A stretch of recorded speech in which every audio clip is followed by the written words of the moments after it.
Yalla Boker Tov ou Beshem Hashem Naaseh Ve'Natzliach en ce Bezrat Hashem lundi 30 septembre 27 du mois de Elul Shiur Bezrat Hashem acheté de la part de Denise Makhlouf Ben Gouzi Hashem Varech Otar Bechol Hashara pour l'élévation de l'âme de sa femme Annie, donc Denis Makhlouf Ben Gouzi pour l'élévation donc de l'âme de sa femme Annie Noah Bat Sarah, Aléa Shalom, aussi de la part aussi de tous ses enfants, donc Nathalie et Thierry, Oufren, Eric, qu'elle prie pour sa famille, Bezrat Hashem pour la libération de tous les otages, Yishmor al Chayim Veten Kol Tsaram Tsukom Kol Nega ou Machala, Vivarech Kol HaMishpacha, il attend que chaque mot de Torah, Yalet Nishmata Shel Aisha Atzmamarat Ani Noah Bat Sarah, Aléa Shalom. Je viens de voir à l'instant que ce cours aurait dû être fait hier soir, mais hier soir je ne pouvais pas le faire, donc on le fera ce matin, Kol Me'et Hashem Itbarach. Alors, on va parler d'un sujet qui me tient à cœur, plus que tous les autres à la limite, ce matin, et qui nous concerne tous. C'est que c'est vrai que d'un côté, vous savez que le fameux chauffard que nous avons représente une partie du cœur. Ça veut dire que quand on prend deux chauffards et qu'on les met l'un en face de l'autre, vous pourrez constater que ces deux chauffards, quand on les réunit l'un en face de l'autre, forment exactement ce fameux symbole du cœur et de l'amour. D'accord ? Mais on n'a qu'un chauffard dans les mains. Mashma Mikan, qu'il y a quelque chose à compléter, il y a quelque chose à vivre.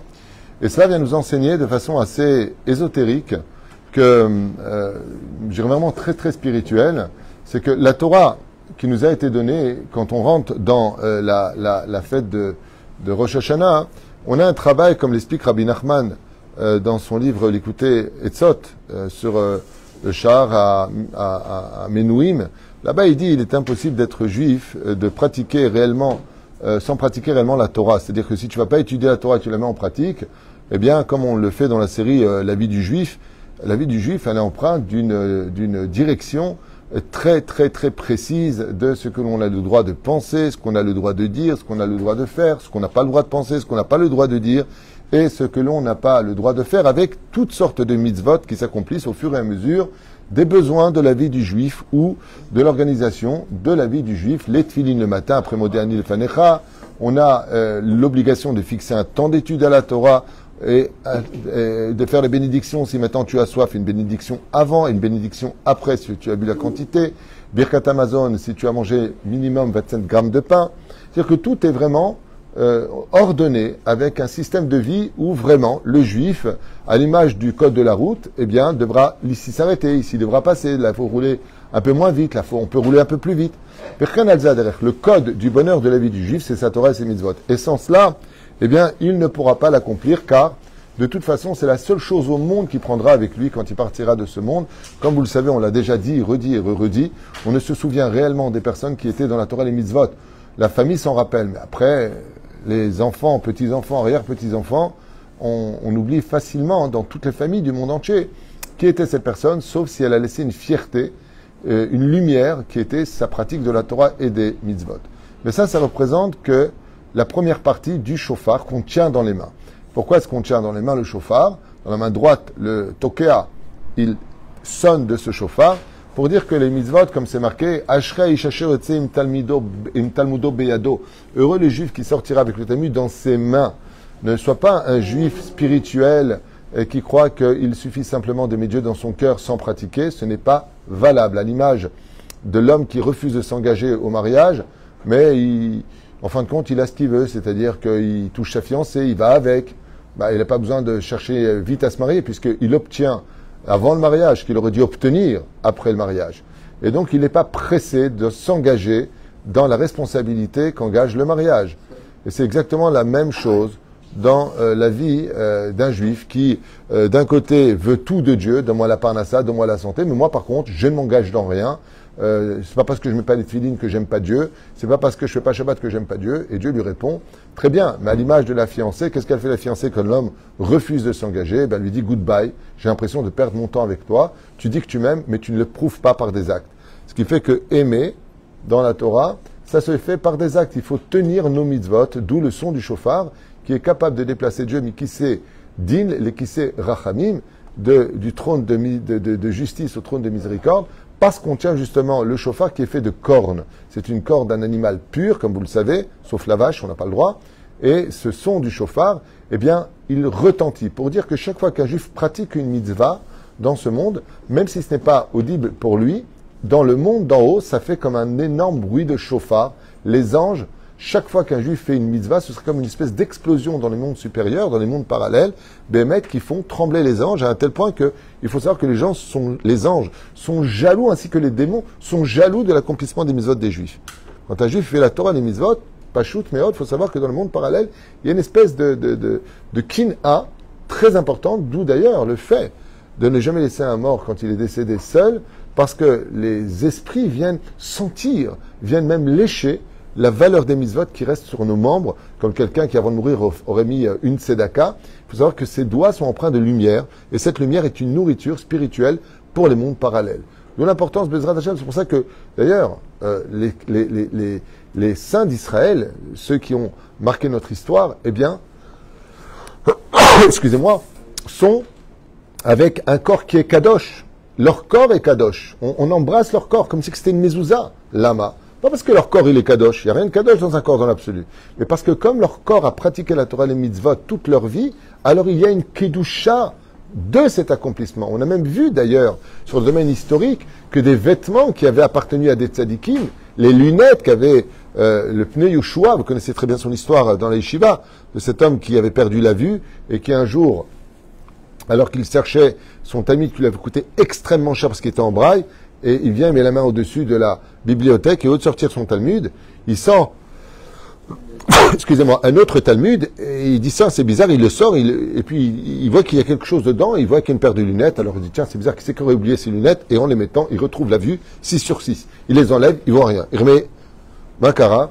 En fin de compte, ce très très très vieux talmud appartenait au Pnei Yoshua, qui était un tzaddik et sodolam, et avant de mourir, il avait laissé ses lunettes coincées dans une des feuilles, et comment se fait-il que des lunettes d'un tzaddik, ils aient pu, d'une certaine façon, recouvrer la vue pour celui qui avait perdu la vue, et bien tout simplement parce qu'il était kadosh. Ce qui fait que même, on a vu Rabbi Yaakov Abu Hatzera, à la Shalom, avec ses babouches, combien de miracles ont été accomplis, parce que ces babouches n'ont jamais emmené ses pieds, si ce n'est que vers l'étude de la Torah et des mitzvot. Si vraiment, je vous le dis sincèrement, en toute amitié, sans juger quiconque, chas v'shalom, mais je peux vous promettre, chers amis, prenez-le comme vous voulez, que si on était réellement conscient de la Torah et des mitzvot, on ne ferait que ça toute la journée. On ne ferait ça que toute la journée. Qu'est-ce que tu fais? Où tu cours? On reçoit des invités. T'es pas fatigué? Je reçois un invité. Qu'est-ce que tu fais? Je vais étudier encore un mot, encore une halakha. Qu'est-ce que tu fais? Je vais mettre une tzedaka. Qu'est-ce que tu fais? Je vais essayer d'aider un tel.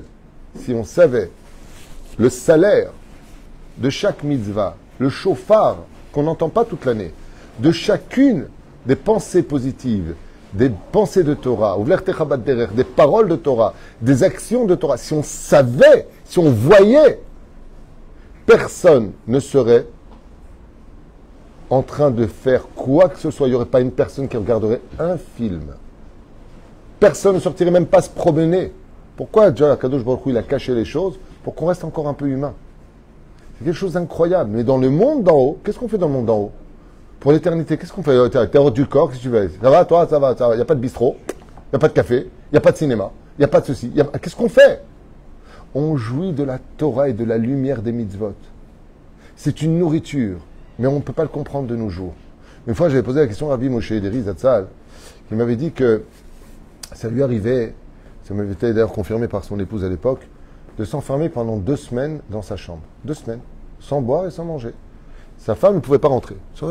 Mais je lui ai dit, mais voilà, Rav, à bout de 3 jours, on crève de soif. Il m'a dit, En maïm et la Torah. Je mange et je bois. J'ai dit, ah, je savais bien. Il m'a dit, non, je ne mange pas physiquement. Je mange et je bois de la Torah. La Torah est appelée le pain, la Torah est appelée de l'eau.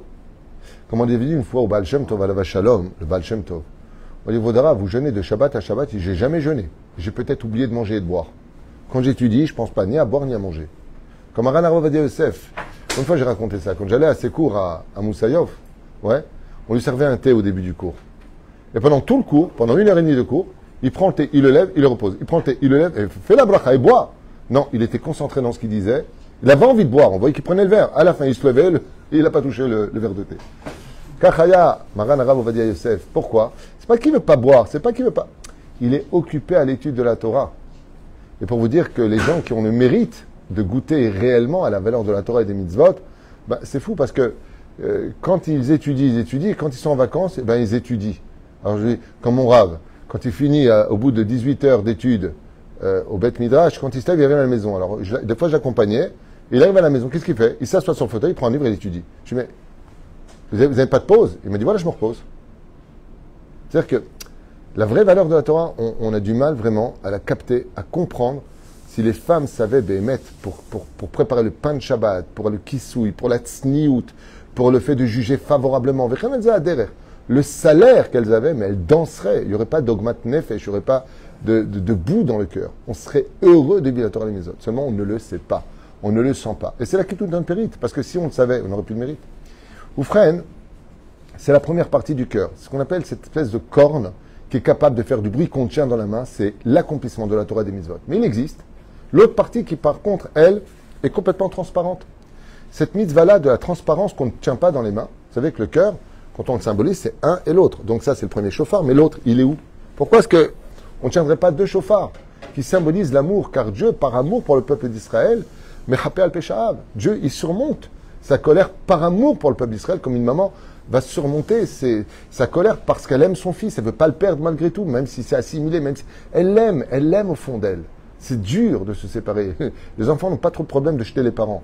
Mais les parents, ils ont du mal à oublier leurs enfants parce qu'ils ont investi, ils ont transmis à leurs enfants la suite de leur existence. D'une certaine façon, comme le dit le Zohar HaKadosh, les enfants sont les jambes des parents. Et là, on tombe dans quelque chose d'abstrait. Pourquoi d'abstrait? Il y a un très très beau symbole qui dit Hachem mezaveg zivugim. Alors c'est très intéressant. Hachem mezaveg zivugim. Je traduis. Dieu fait en sorte que l'homme finisse par trouver sa femme. Alors c'est quand même fou. Il est né en France, l'autre est né en Israël. Et Dieu va faire en sorte que les chemins, à un âge précis, de maturité, vont, oh tiens, d'un coup on se rend compte, shalom, t'es né à quel âge, t'habites loin de chez toi. Bon, question conventionnelle. Et voilà que d'un coup quelque chose s'installe, on vérifie la famille, on voit si on est sur le même diapason, on évolue un petit peu ensemble, puis d'un coup on décide de se marier. Cette rencontre n'est pas due au hasard ou du cousin qui t'a présenté ou de je sais pas qui pas quoi. C'est juste des intermédiaires comme une lettre que tu reçois, mais c'est le facteur qui te la donne. On est des facteurs dans la vie. Et cette transmission qui vient de Dieu, marqué Hachem es avec Zivugim. Mais jusqu'à où, dit Srazal? Il dit jusqu'à la choupa. C'est-à-dire jusqu'à la choupa, c'est Dieu qui t'emmène. Si bien sûr, cette union est cachère, sinon c'est le Satan qui t'a amené là-bas.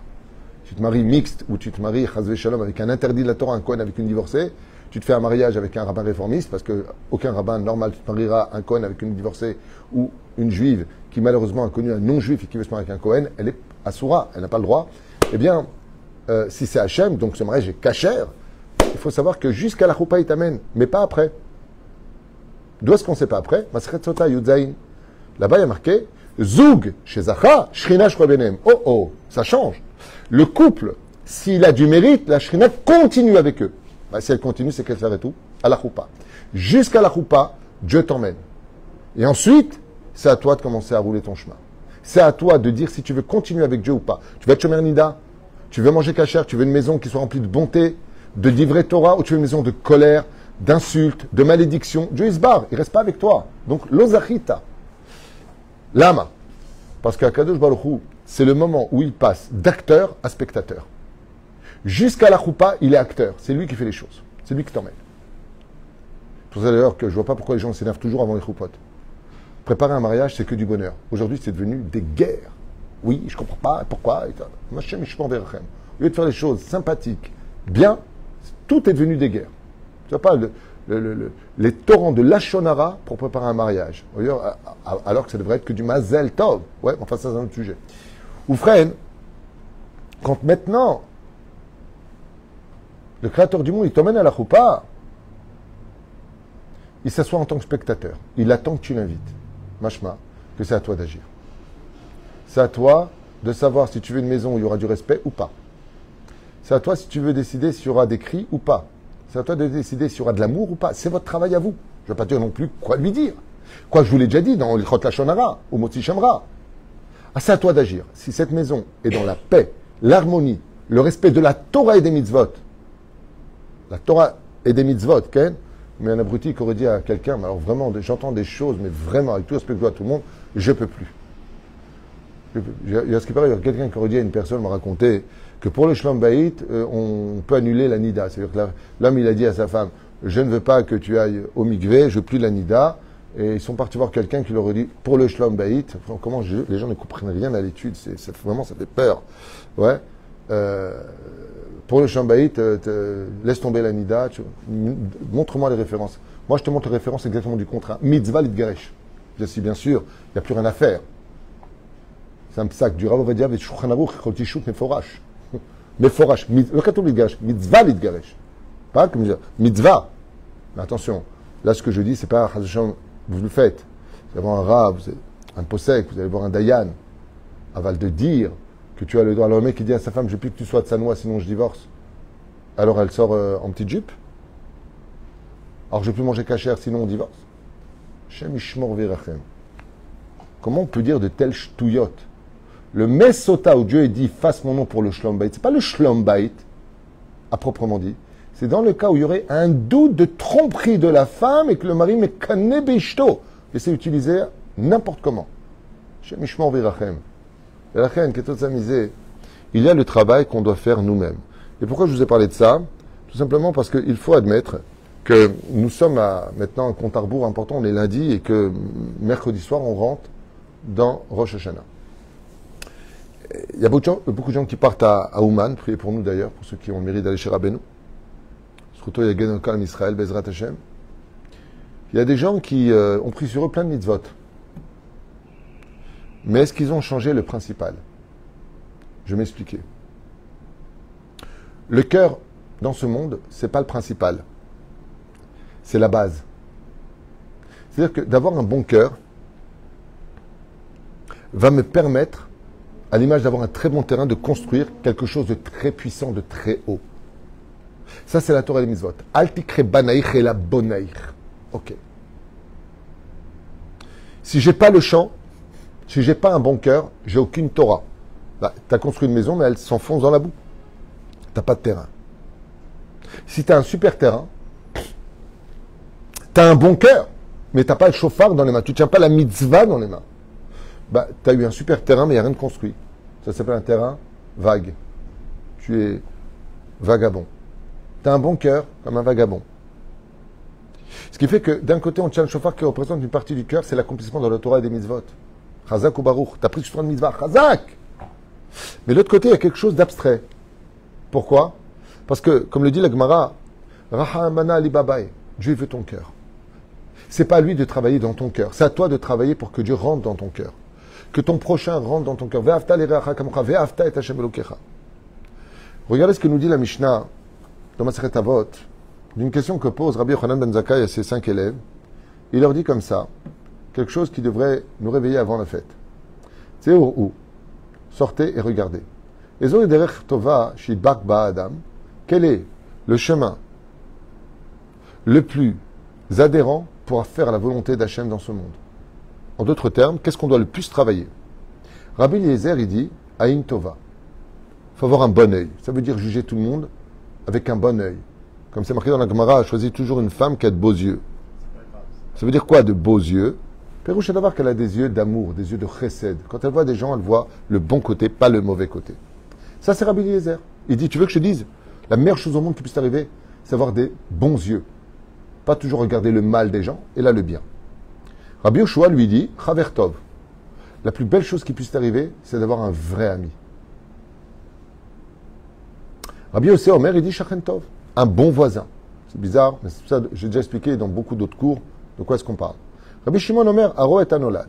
La plus belle chose qui puisse t'arriver, c'est l'intelligence.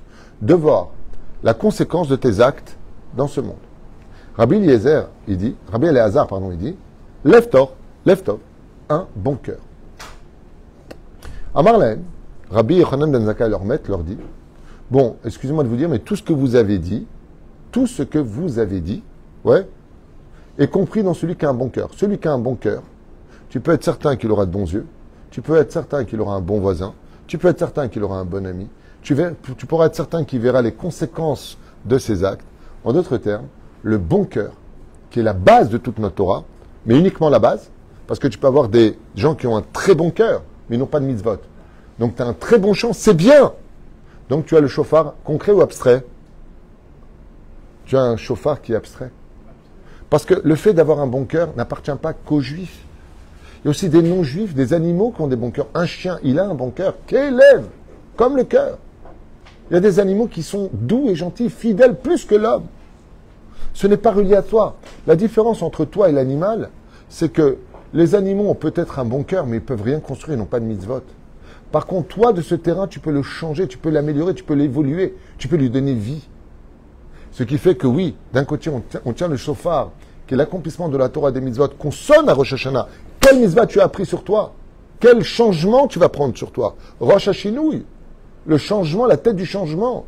Mais de l'autre côté, si tu continues avec ta Torah et tes mitzvot, d'insulter, de critiquer, de toujours faire du mal aux uns et aux autres, toujours de piquer, de faire des réflexions, d'être quelqu'un de pathétique. Quand on te voit avec ta Torah et tes mitzvot, on a envie de fuir la Torah, tellement tu es à fuir, tellement on se méfie de toi. On ne sait pas réellement qui tu es. Au nom de la Torah, tu t'exprimes. Mais c'est au nom de cœur qui est dans ta Torah. C'est-à-dire il faut la base et le binyan. Ce qui fait qu'à Rosh Hashanah, c'est vrai. Vous savez, on prend la pomme dans le miel, dans la chassidoute. C'est qui la pomme? C'est toi. Qui c'est le miel? C'est tes paroles. Il faut absolument que si tu es une pomme dans ce monde, tu la trempes dans le miel. Ça veut dire, on parle de l'accomplissement de la Torah et des mitzvot, qui quand tu la vis vis-à-vis des autres, ça doit être du miel. Vous savez, un jour j'ai posé la question à Rabbi Moshe Ederi Zatzal, mon Rav. Je lui ai dit, c'est quoi vraiment un très grand tzaddik? Il m'a sorti une phrase qui m'a bouleversé et qui m'a donné beaucoup d'années de réflexion. Rabbi Moshe Ederi à la Vachon, il m'a dit, un vrai tzaddik, c'est celui qui est tzaddik sans que personne ne le sache. Je n'ai pas compris ce que ça voulait dire. Il ne se montre pas. Il ne montre pas que c'est lui qui sait. Les autres, ils ne savent rien. Moi, je me rappelle, un jour, j'avais lu comme ça dans un bouquin. J'appelais ça un bouquin à l'époque. C'était la Genèse. Ouais. J'avais dit à mon frère, ouais, tu sais, Adam Arishon, il s'est couvert avec une feuille de figue. Bon, c'est marqué dans la Torah. N'importe quel abruti peut le lire. Je veux dire, c'est marqué, quoi. Il y a rien de... faut voir comment Rabbi Moshe Ederi nous a regardés. Pshhh, extraordinaire. On aurait dit un enfant devant nous. Alors moi, j'étais content, je pensais que j'avais appris un truc. Ezer Hanava. Ezer Hanava. Quelle humilité. Un homme, tu le voyais, tu avais envie de faire teshuvah. Tu vois des gens qui sont très pieux, beaucoup plus pieux que bien des gens qui font trop de bruit dans leur piété.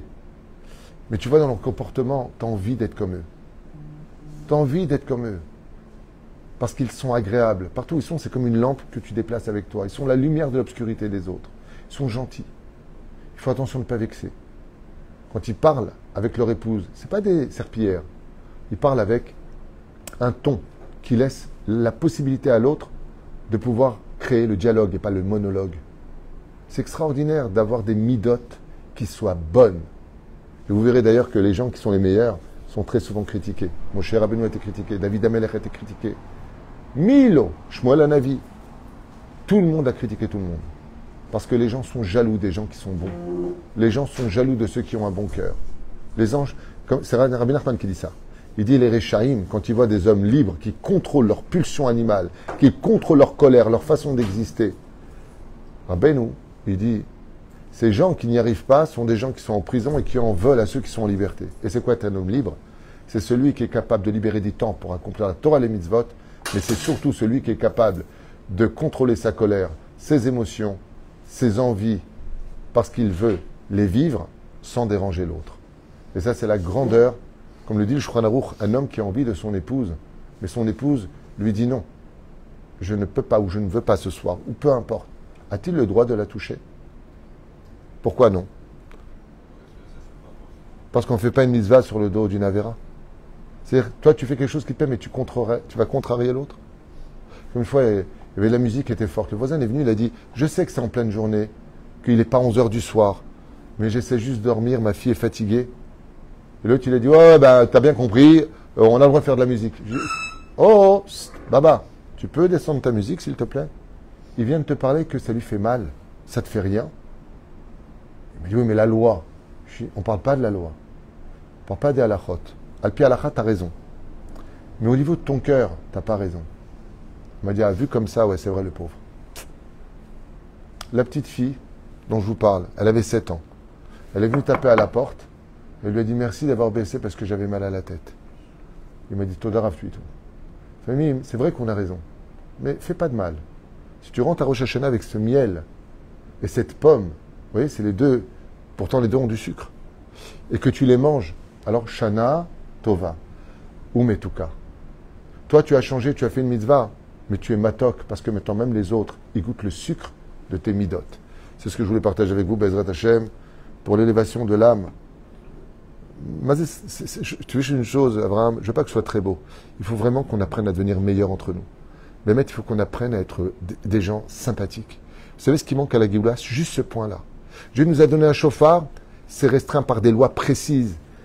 Tashrat, comment les sonner, comment on se tient debout pour la bracha, on s'assoit pour l'écouter. Mais ton cœur, toi, qu'est-ce que t'en fais? Vous savez combien de gens sont pratiquants et ils sont insupportables à vivre? Vous savez combien de gens ont un super bon cœur mais pratiquent rien? Il serait temps que les deux se rencontrent pour créer Bezrat Hashem, ce symbole de l'amour entre nous et Hashem et nous et notre prochain. Là, on aura vraiment un changement cette année, Bezrat Hashem, pour le meilleur de chacun de nous. Kol Tuv et Litraot.